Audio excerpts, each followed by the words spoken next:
ಅಂದು ದುರಂಧರ್ ಸಿನಿಮಾಗೆ ಭಯ ಬಿದ್ದು ಟಾಕ್ಸಿಕ್ ಸಿನಿಮಾನ ಪೋಸ್ಟ್ ಪೋನ್ ಮಾಡ್ಕೊಂಡಿದ್ದ ನಮ್ಮ ರಾಕಿ ಭಯ್ಯ. ಇಷ್ಟಕ್ಕೂ ಮ್ಯಾಟ್ರ್ ಏನಪ್ಪಾ ಅಂದ್ರೆ ಇಂದು ಬೆಳಿಗ್ಗೆ 8 ಗಂಟೆಗೆ 4,000 ಕೋಟಿ ಬಜೆಟ್ ಇರುವ ಈ ರಾಮಾಯಣ ಸಿನಿಮಾದ ಟ್ರೈಲರ್ ಅಫಿಷಿಯಲ್ ಆಗಿ ಪೋಸ್ಟ್ ಪೋನ್ ಮಾಡ್ಕೊಂಡಿದ್ದಾರೆ. ರೀಸನ್ ಏನಪ್ಪಾ ಅಂದ್ರೆ ಸದ್ಯಕ್ಕೆ ದೇಶದಲ್ಲಿ ಏನೆಲ್ಲ ನಡೀತಿದೆ ಅನ್ನೋದು ನಿಮ್ಗೂ ಗೊತ್ತು.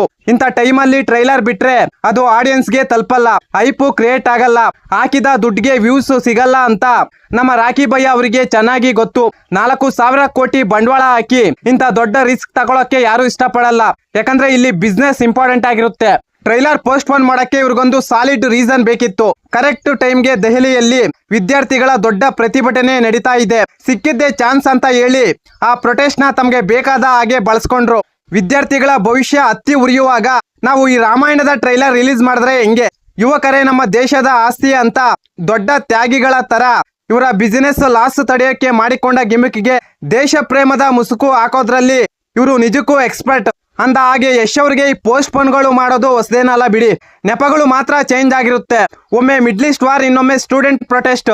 ಆಡಿಯನ್ಸ್ಗೆ ಕಂಟೆಂಟ್ ಕೊಡಪ್ಪ ಅಂದ್ರೆ ಡೇಟ್ಗಳನ್ನು ಮುಂದಕ್ಕೆ ಹಾಕಿ ಪೋಸ್ಟ್ ಪೋನ್ಗಳ ಡ್ರಾಮಾ ಮಾಡೋದ್ರಲ್ಲಿ ನಮ್ಮ ರಾಕಿ ಭಯ್ಯ ದೊಡ್ಡ ಕಲಾಕಾರನೆ. ಈ ಜನರೇಷನ್ ಆಡಿಯನ್ಸ್ಗೆ ಸಿನಿಮಾ ಅಂದ್ರೆ ಒಂದು ಎಂಟರ್ಟೈನ್ಮೆಂಟ್ ಪ್ರಾಡಕ್ಟ್ ಅಷ್ಟೇ. ಆ ಪ್ರಾಡಕ್ಟ್ ನ ಸರಿಯಾದ ಟೈಮ್ಗೆ ರಿಲೀಸ್ ಮಾಡಿದ್ರೆ ಆ ಪ್ರಾಡಕ್ಟ್ಗೆ ಒಂದು ಬೆಲೆ ಸಿಗುತ್ತೆ, ಇಲ್ಲ ಅಂದ್ರೆ ಎಕ್ಸ್ಪೈರ್ ಆಗುತ್ತೆ. ಇತ್ತೀಚೆಗೆ ರಾಜಧಾನಿಯ ಭಾರತ ಮಂಟಪದಲ್ಲಿ ಇವರು ಒಂದು ಬೃಹತ್ ಕಾರ್ಯಕ್ರಮವನ್ನು ಆಯೋಜಿಸಿದ್ರು.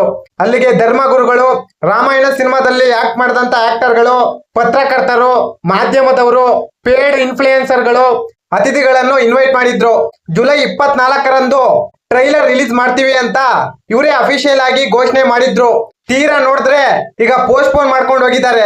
ಅರೆ, ಯೂಟ್ಯೂಬ್ ನಲ್ಲಿ ಟ್ರೈಲರ್ ಅಪ್ಲೋಡ್ ಮಾಡೋದಕ್ಕೂ ವಿದ್ಯಾರ್ಥಿಗಳ ಪ್ರತಿಭಟನೆಗೂ ಯಾವುದೇ ಸಂಬಂಧ ಇಲ್ಲ. ಇದನ್ನು ಜನ ನಂಬ್ತಾರೆ ಎಂದು ನೀವು ಹೇಗೆ ತಾನೇ ನಿರೀಕ್ಷೆ ಮಾಡ್ತೀರಾ? ಟ್ರೈಲರ್ ಇನ್ನೂ ರೆಡಿಯಾಗಿಲ್ಲ. VFX, CG ಕೆಲಸಗಳು ಇನ್ನೂ ಬಾಕಿ ಇವೆ. ಜನರ ಪ್ರತಿಕ್ರಿಯೆ ಹೇಗಿರುತ್ತೋ ಅನ್ನೋ ಭಯದಲ್ಲಿ ಈ ರಾಮಾಯಣ ಚಿತ್ರತಂಡ ಇದೆ. ಅದನ್ನು ಇವರು ನೇರವಾಗಿ ಹೇಳ್ತಿಲ್ಲ.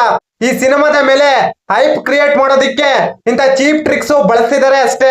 ಈ ಮಾಹಿತಿ ನಿಮಗೆ ಇಷ್ಟವಾಗಿದ್ದರೆ ಶಿವರಾಜ್ ಇನ್ಫೋ ಯೂಟ್ಯೂಬ್ ಚಾನಲ್ಗೆ ಸಬ್ಸ್ಕ್ರೈಬ್ ಮಾಡಿ, ಸಪೋರ್ಟ್ ಮಾಡಿ. Thank you for